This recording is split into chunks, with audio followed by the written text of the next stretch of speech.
So here we go.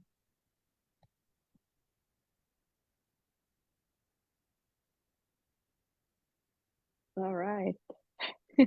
Hello. Hello Hello. to Alina Gorban, and welcome to the New Books Network. My name is Mel Rosenberg, and I'm the host of the Children's Literature Channel, but today I'm not representing the Children's Literature Channel because we are talking about an illustrated book that is not for kids. So Alina, let's just show everybody your gorgeous new book.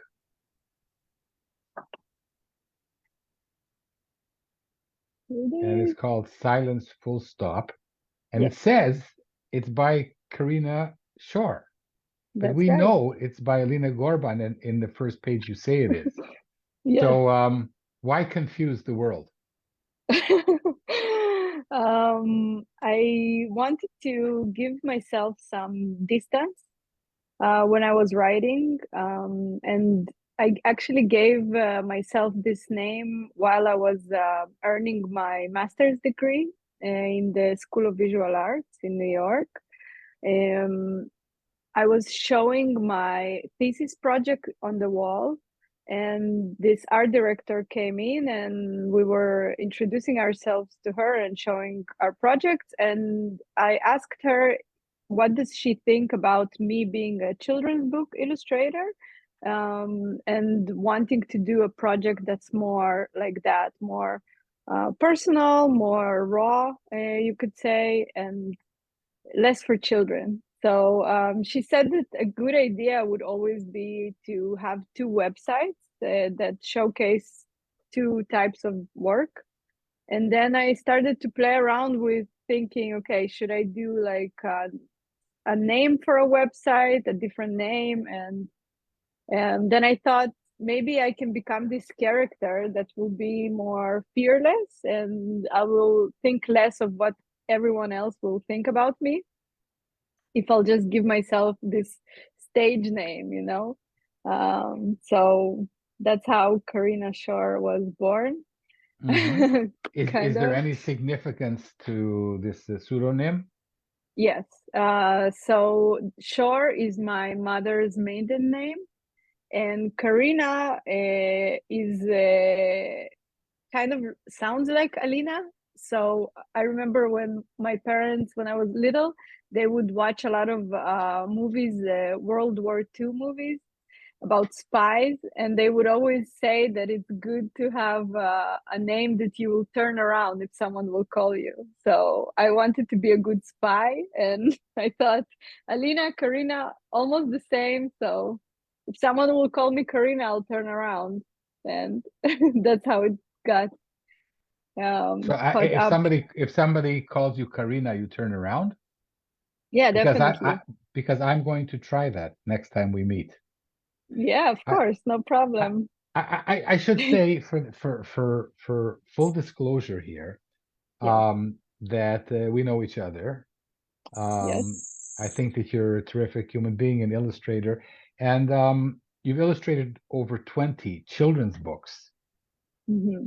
And when we started talking about your memoirs, um, I thought it was about your childhood, and it was an innocent book. And I started reading it, and you're talking about baby Karina, and then it suddenly morphs into something that's not at all a children's book. It's a Hmm. graphic book, but it's very graphic about your life, particularly as a teenager. Hmm. Yeah. Well, it's like I kind of, it reminds me how when I was a kid and I loved Britney Spears or Christina Aguilera, and then they suddenly grew up and had their like very I don't know, sexy video, and they suddenly become a grown up. So maybe it's kind of like that. I mean, it's kind of like a joke, but I don't know how to write for kids, I think. And I always wanted to just not be afraid to say anything. So I think this book is a lot of me being freed from any need to look a certain way, to sound a certain way. It's kind of like I'm very, very loyal to my diaries in this book. It's sometimes it's word for word whatever I wrote when I was 17 or 16. I just translated it to English, but it's very So your diaries are in Russian? no, they're in Hebrew. Okay. Hebrew, yeah. But Russian is sort of your mother tongue? Yes, but unfortunately, I don't know how to write or read in Russian. Only like second grade level, slow. I can teach you. Yeah, that's great. I'll I take know you how up to on write that. and read in Russian. I don't Really? understand, you see, but I can write. Yes, of course. Конечно, Amazing. конечно. Конечно. Yeah, I don't know what the words mean necessarily. yeah. So a little bit more about the process before we go into Mhm, the book itself. Um, so you said, okay, I'm going to write a book about the most difficult personal things that happened to me. mhm. Which include, do you want to mention a few of the difficult things that happened to you? It's Me, in your I book. yes, it's in my book, and it's still weird for me to talk about it, but yeah, it's basically everything that surrounds sexual trauma that I went through when I was very little, 6 years old. Because it happened when I was very little, the memory of it is very vague. And I think that this is my way of internalizing, processing, and finally going through that. Because trauma at a young age causes such a vast amount of symptoms that are very kind of, how to say that, they're not very particular. It's not like you go through something and then you go into depression or necessarily become very manic. It can be so many things. I really wanted to understand everything that I went through and to tie it to the source when I was little. And I think that helped me to understand how many events in my life revolve around that. So that's about that kind of. And as a teenager, you fell off the beaten path. Yes. The book has a lot of other um, traumas that come along with that. There's drug use and more sexual traumas, and also being just a teenager, having regular, fights with the parents and trying to disconnect from being a child. So it's everything. I think it has, in my opinion, it has some humor as well as darkness. It's very colorful because I don't think that something very sad needs to be very black and white. So I feel this book represents the way I am in a lot of ways. Maybe it's the dark side, but still very me.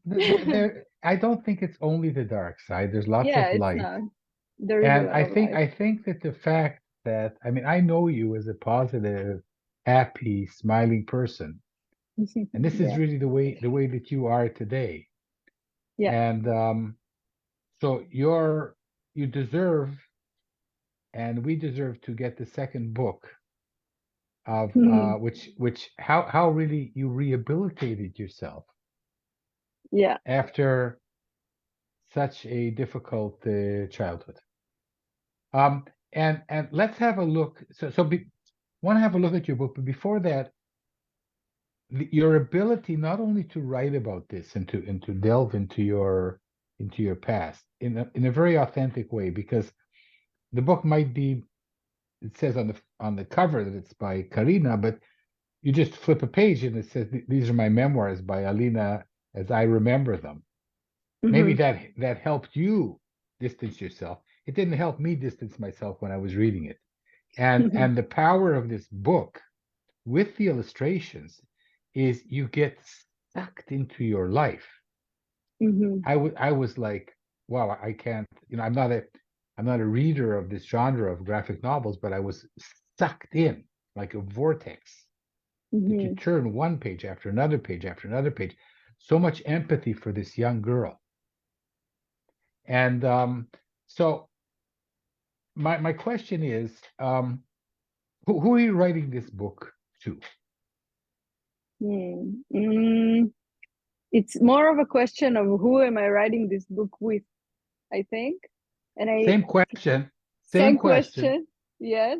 I have so I'll start from the beginning. I'm a very avid diary writer.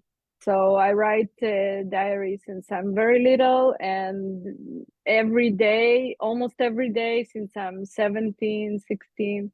Um, so there is I have an open dialogue with myself in throughout time, in a way.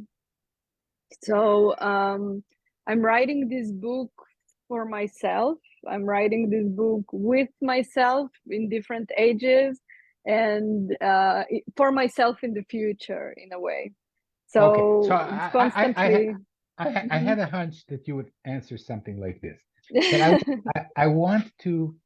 I'm going to question this. Okay, Yes. if there is Alina at one particular age Mm. that you are writing this book for, because I think, when I write a book, it's Hmm. for my 5-year-old. I'm writing it with my 5-year-old, for my 5-year-old, trying to make him feel better, trying to make me feel better. Uh, and if you pick one age, Alina, and Hmm. I know because I think in the book you have this depiction of when your father introduces you to the diary, if I'm not mistaken. Um, Mm. and To the drawing, yeah. yes, so what age, Alina, are you writing with and for? If you had to pick an age. I think 17, around 17, yeah, Mhm. 16. And I would suggest that people younger than 17 shouldn't read this book Read until they're it. 17. Maybe not. Yeah. Now, Um, so now is the fun time. I want you to take the book and mhm. show everybody your gorgeous artwork because your alter ego is an artist, Yes. and you call yourself an illustrator, but I call you an artist. I call myself an artist for Ah, sure. okay, then we're not going to argue about that. Okay. So what should I show? Like pages from the book? Yes. So the page that you're talking about, the spread, is one of my favorite ones, is where I talk about how my father gave me this beautiful tool of drawing. I really love this page. And what it says here is that my dad offered me a key to a magical place. And this was and always will mean the world to me, my everything. And I think that's, if I would need to introduce my kind of the most um, inner child person, most pure being of me, that would be this page, because this is how I started, but this is how my brain works. I process everything through drawing. I started drawing very, very early, so really it's my one and only language. The rest is just kind of coming to um, The rest accompany that it. the rest, as they say in Russian, is Yeronda. Irunda, yes, it's bullshit. It's whatever. No, but I love words, obviously. So Of course. language and drawing is the same for me. Then there is this nice spread that I thought about so many times. this is where I watch this movie in a school activity. We had to watch the Basketball Diaries, which is a Leonardo DiCaprio movie. It's a movie about drug use, and I think that I want to show this because this was one of the things that all the school activities about drugs taught me is what drugs I would want to use instead of how to prevent me from using it. It And was like an introductory manual. an introductory manual, exactly. Because I think that a lot of those activities we had as children in the 90s, it was so hardcore. It was all the time, every year, a few times a year. They would bring people that were drug users in the past and were in jail. They would bring them to talk to kids and all of this. And it never really, how do you say, it wasn't very effective because it didn't show why people got to that place. It always focused on the thing itself. And I think that was the mistake. And that's why a lot of us, a lot of my generation didn't pay attention to that. It didn't do anything for preventing drugs. It didn't work because it didn't dive into people that had traumas, to why self-destruct from the begin with. It just said, okay, this is the bad thing. Weed is bad. Alcohol is bad. Know why, know how we got to that place. Just this is a gateway drug. This is not. This is. So it never made any sense. And I think it contributed to a lot of teenagers start doing drugs because they understood that kids, they smell lies like But animals.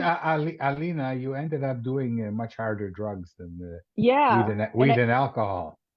that's true. That's true. And again, I think that if I would have discussion about what would be a good way to show kids how not to use drugs, it would be to talk about how people get to a place that they want to do something harmful on themselves.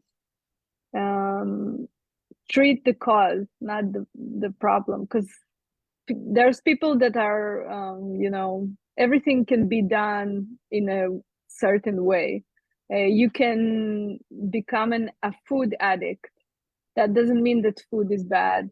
That means that something is there before that made you use food in a bad way.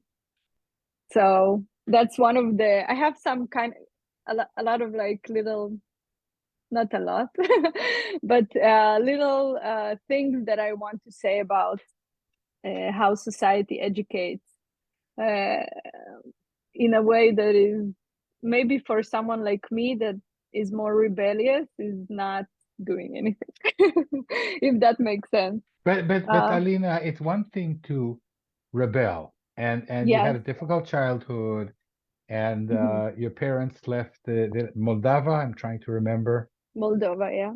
Moldova, and they came to Israel, and you were a young girl, and it was hard to fit in, and you Hmm. hated school, and you hated Israel, and you hated your life.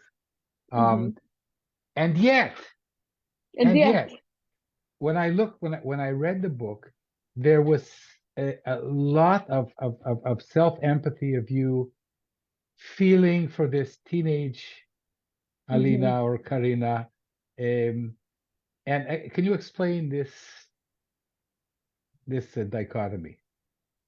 That there is a So lot of so so so sympathy. so no, empathy.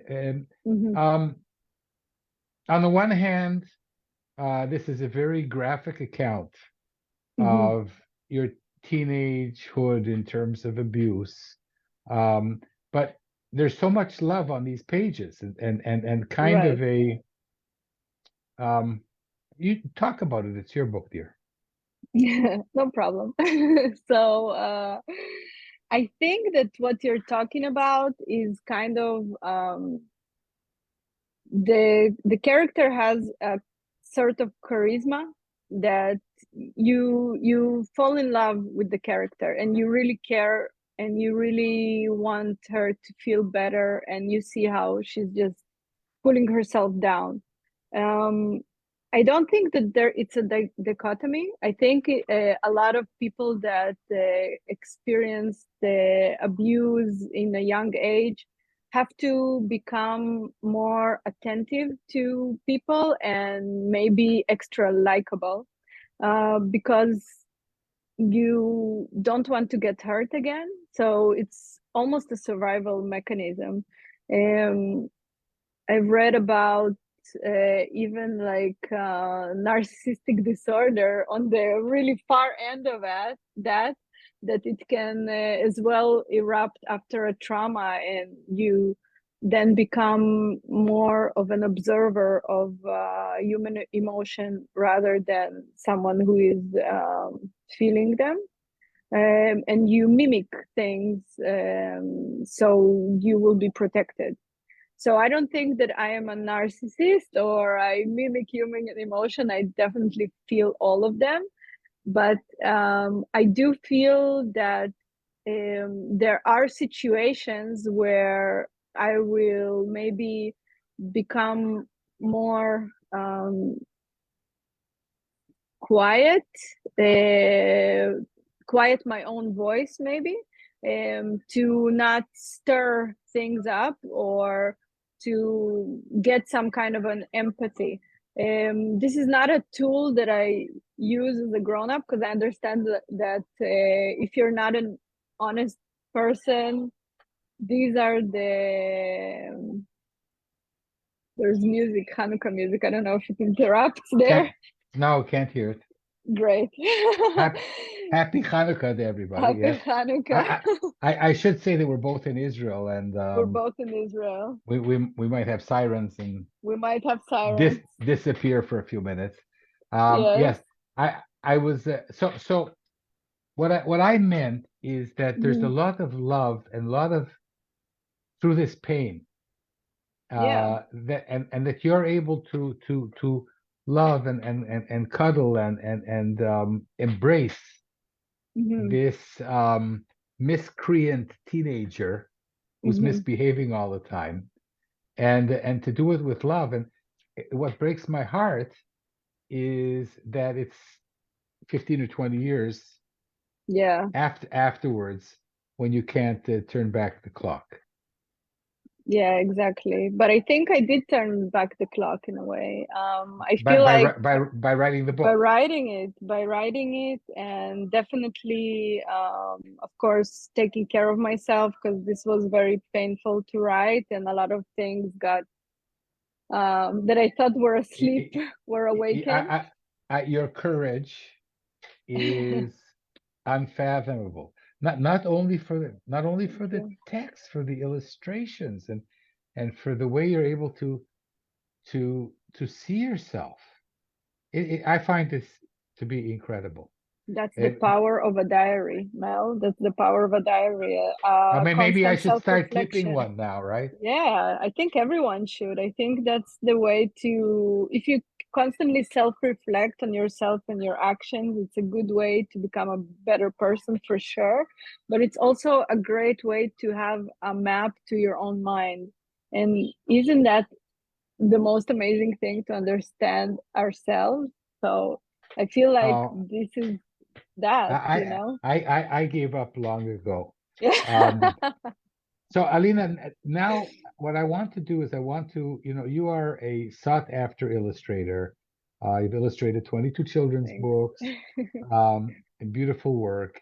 And this book is an opus. I mean, there's like hundreds and hundreds of pages, and they're all illustrated and they're multi-illustrated. Yeah, it's almost too much. And you worked on this for I'm guessing a couple of years. 3. 3 years. How did you sell the book? Because you have to make a living. You sold this book. Somebody paid you money. You are one of the one in a million zillion authors who sold the book Yeah, that's to true. to a traditional publisher.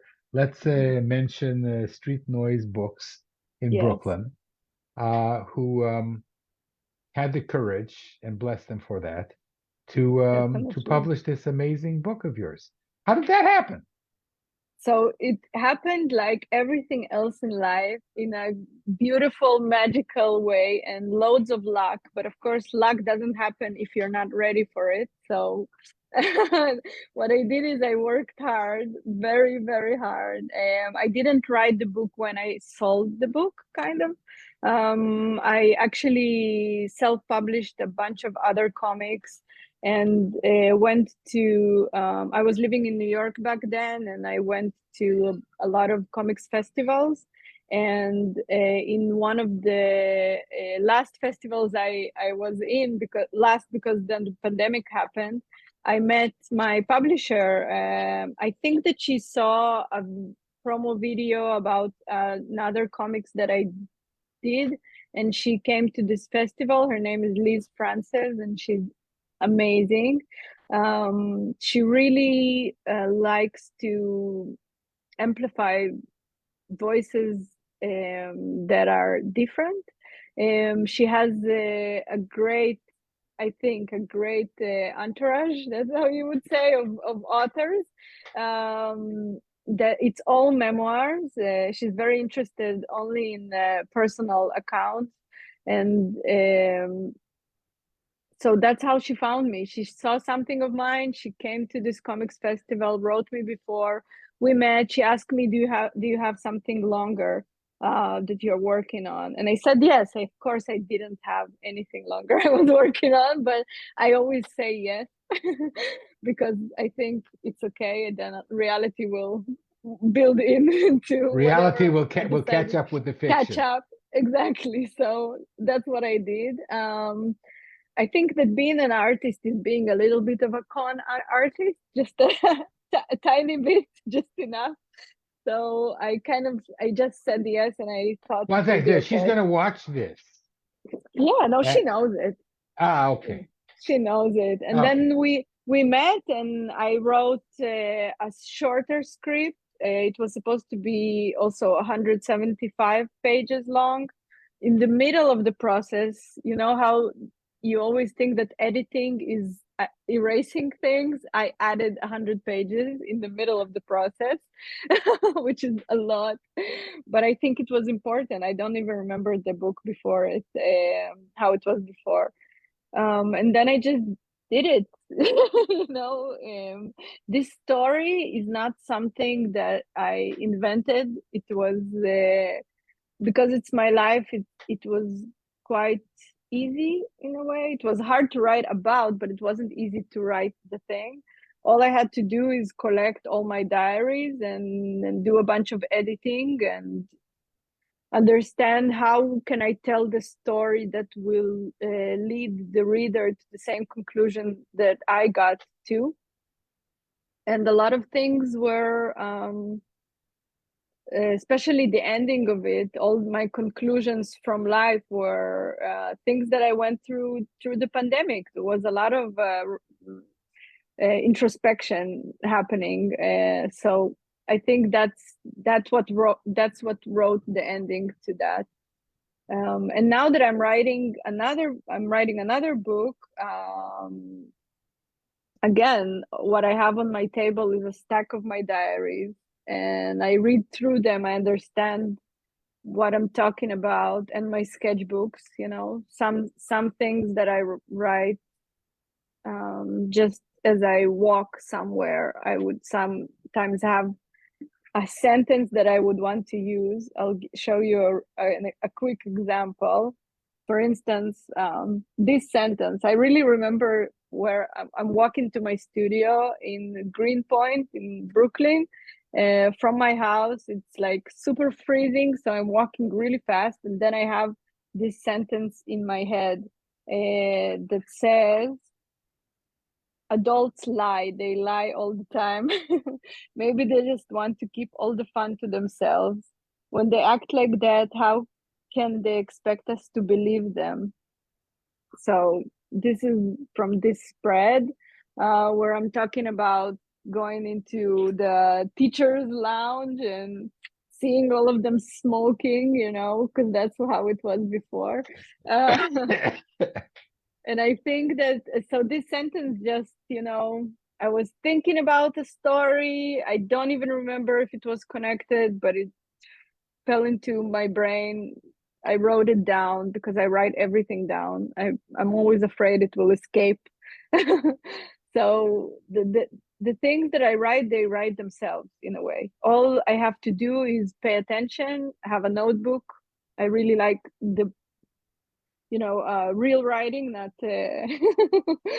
not on the keyboard, because I think that does the thinking as well. That just the motion of the hand, exactly. So you understand me. So that's how it happened, and that's how every book will happen, I guess. I think that's my writing method that I discovered for myself through this book. I all I can say is that this is a masterpiece, and you should Wow. win awards for it. And so Thank you. the question begs itself. What are you writing a sequel? Mm, Be- I mean, I have a plan. Like, I'm gonna tell you my plan, my Yeah, secret just plan. tell me, Just you. Nobody's listening. I hope so. So my plan is 7 books, 7 graphic novels. I know what they're gonna be about approximately. I don't know the middle. I know book 1 is out, book 2 I'm writing, book 3 I know what it's going to be about, and I think I know my final book. Book 4, 5, and 6 are still a mystery, but all of them are life based. Everything it's not like it won't continue exactly the same, but it's all. You're like Harry Potter, dear. I'm like Harry Potter. Let me So just have that bank account of uh, J.K. Rowling. شوية لا لا That's why. ميادلنا. Exactly. So then I'm while we're waiting for your next gorgeous book, so I have to Yes. ask, Yes.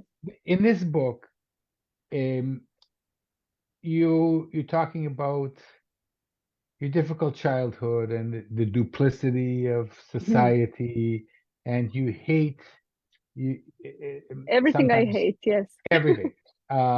Parents, relatives, school, Israel, um, Everything. life, Hmm. um, everything.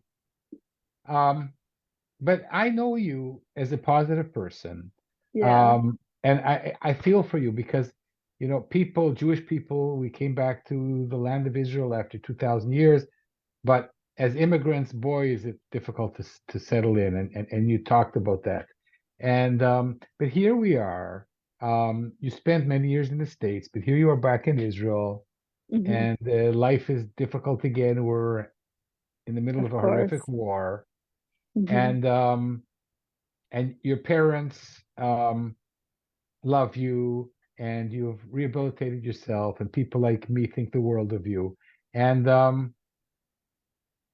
maybe it's time to say just a few sentences how you feel today, especially after your book is out.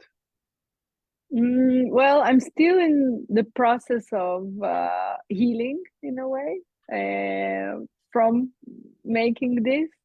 I'm going to therapy, doing therapy on myself in addition.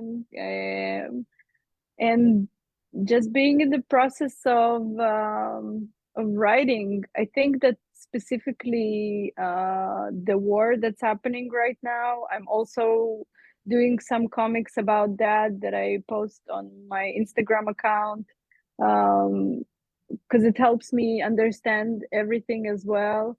I feel like if I don't have a comics, short, long book, or just a little strip, I don't know what's happening. I think it became already a process that is just for me. Um, and everything you said about it, of me being so positive and everything. I think that it's very important to, they say that it's good to befriend your demons.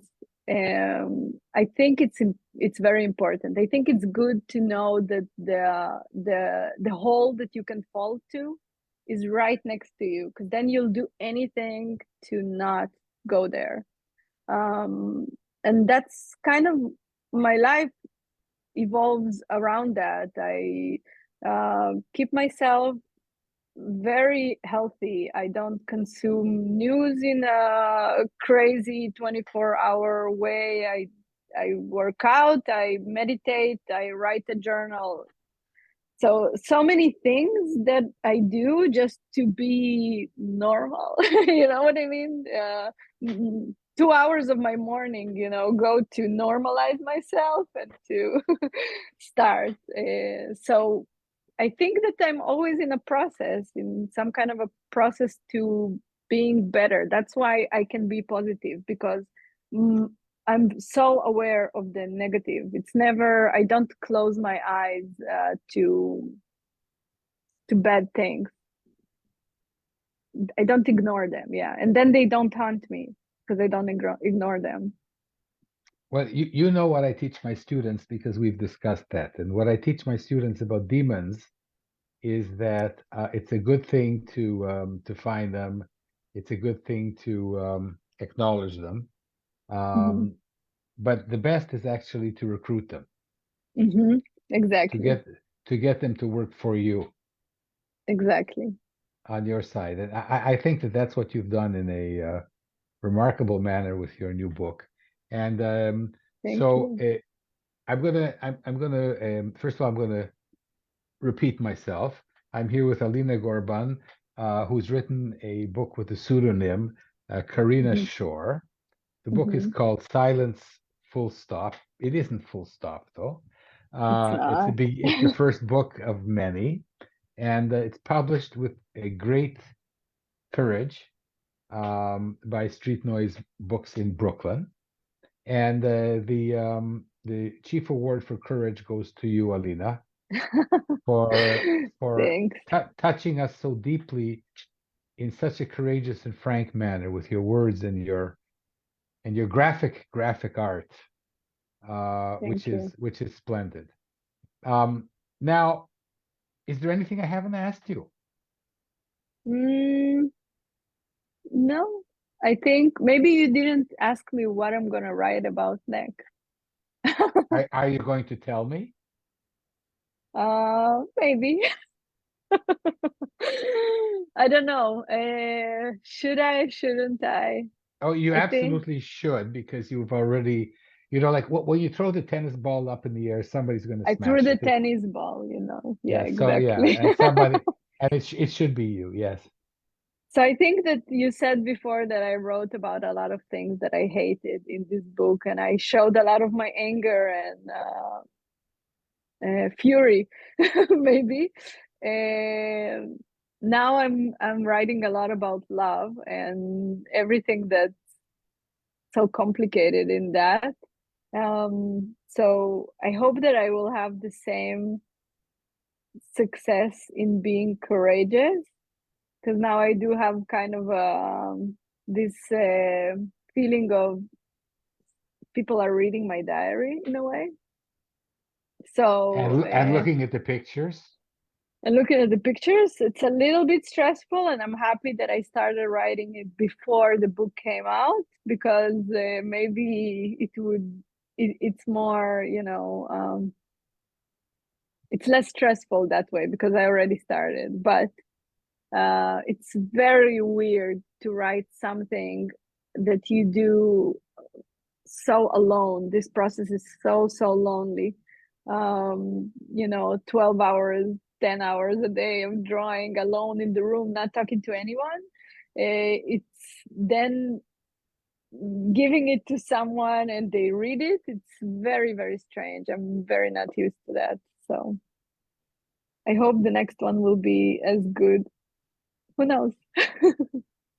Um, well, very often when I interview authors, they wish for themselves that no matter how good their current book is, their next one's going to be better. Yes. I don't know how your next can be better. This current one is wonderful. I was blown away. I was like, my goodness. And Thank so you. I recommend people just to go out and buy this wonderful book. And Alina, we can't, the world cannot wait to see what your next courageous 7 book books is going are. to be about. Well, we'll take Yeah. it at my age. My late Yes. mother used to say, I don't buy green bananas. Mm-hmm. So I'm not sure that I'll make it for book number 7, but I I certainly would hope like I'll to. make it to book number 7. I certainly would like to interview you when your next book comes out. No problem. It's a date. So, so Alina Gorban, this was wonderful. Celebrating Thank your you. new book. Your new Thank book you. is Thank called you. Silence Full Stop, and I hope that your voice will be heard around the world. It reminds me of The Sounds of Silence by Simon and Garfunkel, which certainly Beautiful. became a very popular song and still rings after, my goodness, over 60 years. 60 And years. I'm hoping the same will happen with your wonderful book. Thank you so And much. That's the best wish. Best. and to all the people who don't know you, all I can say is you guys are missing out. You, your positivity, your smile, your warmth is infectious, and Thank you. it was great interviewing you. Thank you. Did you have a good time? I had a good time. I have no idea if I said everything very coherently, but I really hope so. I think you were much too coherent, for example. Yeah, amazing. Okay, Thank you. dear. So I will see you in a week and a half, and the Yes. rest of the world will just have to run out and buy your book to get a Yes. slice of your marvelous life. Thank you. Thank you so much. Oh, I'm Mel Rosenberg for the New Books Network. Yes. Almost forgot. Bye, dear. Bye.